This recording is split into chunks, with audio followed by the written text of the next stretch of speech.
This should be a very big moment. We're just 7 months out from the election. But instead today, we've had senior figures, people like John Denham, Ben Bradshaw, focus today on what appears to be a gap in the party's response to a very old problem. No, I think this is the beginning of the debate that we want to see about English identity and English representation. I think what we saw in Scotland was on the one hand, a great celebration of democracy and the artists and the musicians and the historians involved in a debate about Scottish democracy and the referendum, but also a strong sense of a disconnect between the public and the politicians.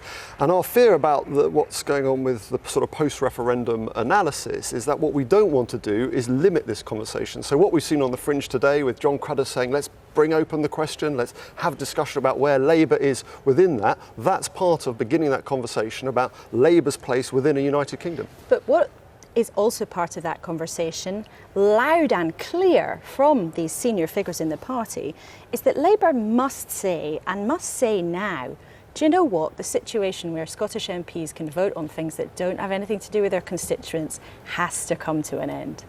I mean, my starting point on this is slightly different, which is that all but 2 UK governments in the 20th century had an English majority. So I think what the Labour Party does on the back of this referendum and this conversation is make sure we work even harder to win those English seats in Harlow and Stevenage and Norwich, to make sure we've got an English majority and a Scottish majority and a Welsh majority.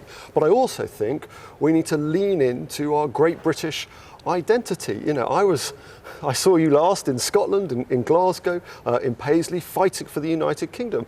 We don't then want to dismantle the United Kingdom in Westminster, because once you begin to go down this road of 2-tier MPs, you're beginning to dismantle the British Constitution as we know it at the moment. Except, Tristram Hunt, there are already 2-tier MPs. There are already some of your colleagues able to vote on questions that affect your constituents that don't affect their constituents.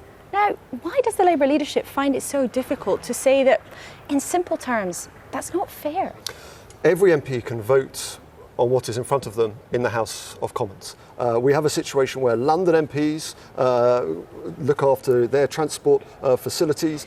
They can vote on HS2. I don't get to decide as a Stoke-on-Trent MP on London transport expenditure. We've got Welsh MPs, we've got Northern Irish MPs. We have a multi-layered constitutional system. And once you begin to unpick it at a sort of house party at Chequers, which is what David Cameron seems to be doing, you're not really dealing with the complexity of it. But lots of your own side are saying you have to at least acknowledge that this is an issue. Yeah. Now, there are problems. There are a lot of people might agree with your analysis that what David Cameron is trying to do is too rushed, it's too quick. You have to do these things gradually. But on the point of principle rather than the process, surely it is time. Why is it so difficult for the leadership to acknowledge it's not fair? No, we acknowledge there's a big issue, and we acknowledge that there is a disconnect between the public and politicians, and we also acknowledge that there has not been enough celebration and representation of English identity within a federal UK system. But we also acknowledge that the United Kingdom is a complicated federal structure, and once you begin to sort of pull away all of it over the next 4 months to get this ready by mid-January, this is a really complicated issue, and what we want is a constitutional convention to discuss it. That's not shying away from it. We accept it. We want the debate, but what we don't want it to be is limited to a Chequers house party. What we want is to have a big public conversation about it. But if you make a promise about a public conversation that will last 6 years, as the party has suggested, aren't you just then laying the door wide open for UKIP and your opponents, the Conservatives, to make a very big play of saying that the Labour Party doesn't want to pay much attention to what English people want? A new poll tonight for Comrades suggests 65% of people think it is the time now for Scottish MPs to stop voting on English-only matters. I'm very happy to go into the election fighting for English votes. I'm also very happy to go into the election as a Labour Party supporting Great Britain and being the patriotic British party. But is it unpatriotic to say what Ben Bradshaw and John Denham are saying then and say you have to address this issue? That seems to be what you're suggesting. And we do want to address the issue, but what we don't want to do is pull apart the vital elements of the British Constitution in 4 months. What you have is a terrible narrowing of the Tory vision. This was once the Conservative and Unionist Party. They seem to have lost faith in the union of Great Britain, as well as wanting to withdraw us from Europe. There is a narrowness of what happened to their confidence in this country. I believe in Great Britain. I believe in the United Kingdom. I think we should have a UK Parliament, but I also think we need to have a big conversation about English identity and representation within that. It's not shying away from it. We just think it's slightly more complicated. But again, there, you see, you're talking about the overall process. It maybe needs to take a longer time. We need to have a wider look at the issues. But on a simple point, for most members of the public, you either think it's fair or you think it's unfair. We do not regard it as a simple point. Once you ask members of the public, would you like to pull apart the United Kingdom, you might get a very different answer from a simple question about English votes for English laws. Because when you begin to think about this, if you think about health funding and the research behind that, if you think about education funding and the allocation between England and Scotland, if you think about transport, actually, this question is more complicated and deserves more time. You know, Laura, that in Scotland, the referendum conversation took place over 2 years, not 4 months. As a historian, maybe it's your view, we just have to accept this is a misnomer of our unwritten constitution. Is that right? We just have to accept it? It's a messy situation? There are disparities within our unwritten constitution, but what I won't accept is resentment and the festering of resentment about an absence of respect for English identity and Englishness. I represent Stoke-on-Trent, the Kingdom of Mercia, in the heart of England. You know, we have a very strong, proud English identity there, and I'm proud to be an English MP in a UK Parliament, and we need to speak to that. Very briefly, would it be simpler then if once you've had your constitutional convention, if we wrote some of these things down and had a written constitution so everybody knew where they stood? It is one of the great ironies of history that we have written more constitutions around the world than any other country, but our ability to deliver one for ourselves is held us back. I think 2015, on the anniversary of the Magna Carta, to begin this conversation about codifying some of this, we actually have lots of documents codifying the British Constitution, bringing them together, Laura, under the Kuensberg Memorandum. That'll be a good idea. Well, let's move on. Beyond this tangle, there are two big challenges for Ed Miliband really this week. One, the question of economic credibility and also of his own credibility. Now, 4 years ago, he won the leadership from his brother here in this building. You didn't support him then 4 years ago. What has he done since then to convince you that he's the right leader? He has risen to the challenge of thinking about the kind of political economy that Britain needs. And we see this very worrying disconnect at the moment between a return to a model of growth which is not delivering for working people.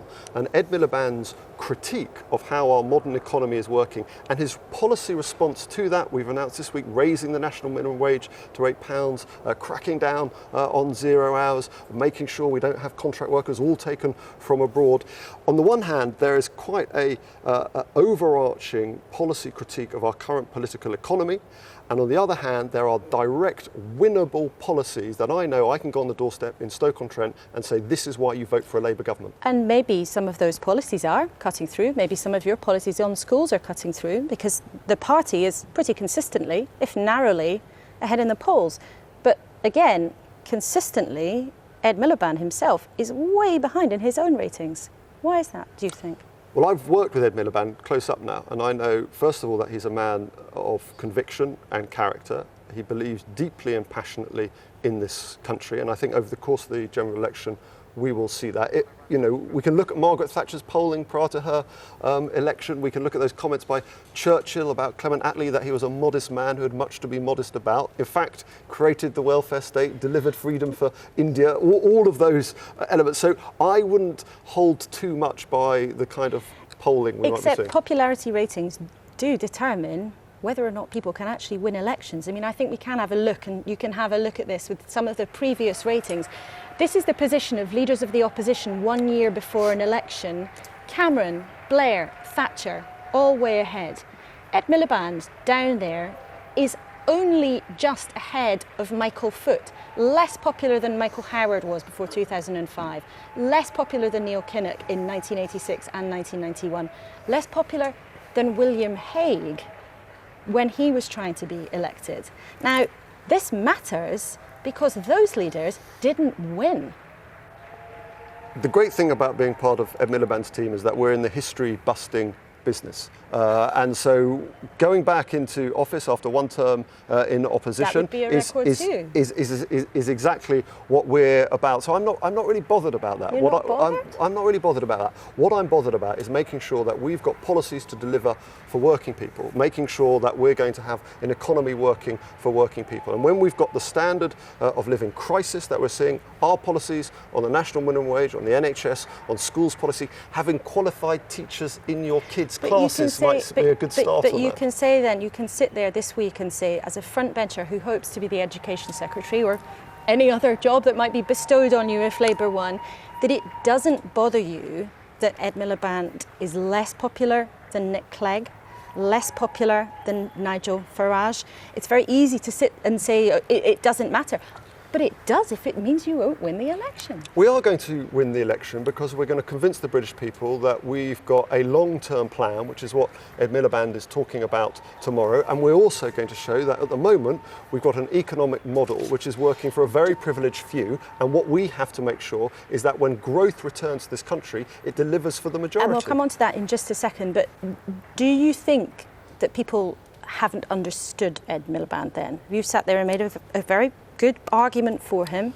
Have they misunderstood him? I'm not overly concerned by this debate. I'm passionate about getting out there and selling our policies and explaining how Ed Miliband will deliver them. Ed Miliband will be a powerful, creative, reforming Prime Minister, and it is my job as a Labour Member of Parliament to get him into office. He has to show, as you've indicated, that he can be trusted to run the economy. Now, Ed Balls made a promise today on child benefit that would save, by Labour's own estimation, only about £400 million. It sounds like a lot, but in the context of what you have to do, it's small beer. And again, on the economic polling, the party's way behind. Isn't it the truth that you're still very far back on the journey to show that Labour could be trusted with the economy again? I think Ed Balls' difficult announcement about child benefit in tough times shows we're very, very serious about dealing with the debt and dealing with the deficit. And this, it's not going to solve the public spending crisis that we will inherit because this government has shot to pieces our public finances, but it is an important symbol about the rigour. The public finances. Debt has been absolutely escalating under this. But in terms of when they came to power, Laura, it was a growing economy. We then had 3 lost years as a result of them pulling the rug out from under the economy. But in terms of what would happen after the next general election, right now, they would deal with the deficit to a tune of 37 billion that they'd either have to cut in tax or cut from public spending or raise in tax. And you're looking at only the equivalent of about 9 billion. Now, there's a clear difference in the pace with which you deal with the deficit. There is a clear difference because what we learned last time is when you've got an incipient economic growth, what you don't want to do is pull the rug from under it. We also think we need a fairer system of dealing with that, which is why we're committed to going back to a 50p tax ban for the top earner. This is about values and priorities. So in education, for example, absolute priority on apprenticeships, on technical and vocational education, rather than some of the waste we've seen in the free school programme. On a brief point there, will your brief, the education budget, be ring-fenced? Well, these are discussions I've got to have with Ed Balls, and we will present a manifesto to the British public. But I think when you look back through the history of Labour governments, we have always looked after education budgets and health budgets. Those are absolute priorities. And we sit here in Manchester, Laura, where the first Chartist schools were founded in 1819. Education has been central to Labour's mission about social mobility and social justice. And so we will certainly be prioritising education. So it sounds like you're hopeful of a ring fence, but you don't have one yet. Just brief. Well, Ed Balls was Education Secretary, and he knows more than anyone the power of education. He knows where all the money is in that department. Well. Just finally, isn't part of this problem, and when you speak to the people in this hall, they know that when they go out on the doorsteps, people don't trust Labour on the economy again yet. They know that. Isn't part of the problem, there's never been a real moment when, since the last election, when the party looked the electorate in the eye and said, we were part of the problem, we spent too much. David Miliband, who you wanted to be the leader, planned to say that if he'd won. Wouldn't it have been better if that had been said? when we go to the polls in 2015, having debates about the nature of expenditure in late 07, 08 is not what people are going to be concerned about. What they're going to be concerned about is whether we've got a plan to deliver an economy which works for working people. And at the moment, we've got a model of economic growth which is only benefiting a very privileged few. So the kind of detailed, attractive policies which are based upon a different vision of political economy, raising the national minimum wage, cracking down on 0 hours, securing our NHS, good Labour policies, which means that Ed Miliband will get into number 10. Okay, Tristram Hunt, well, we'll hear from Ed Miliband tomorrow. Thanks very much indeed for joining us tonight.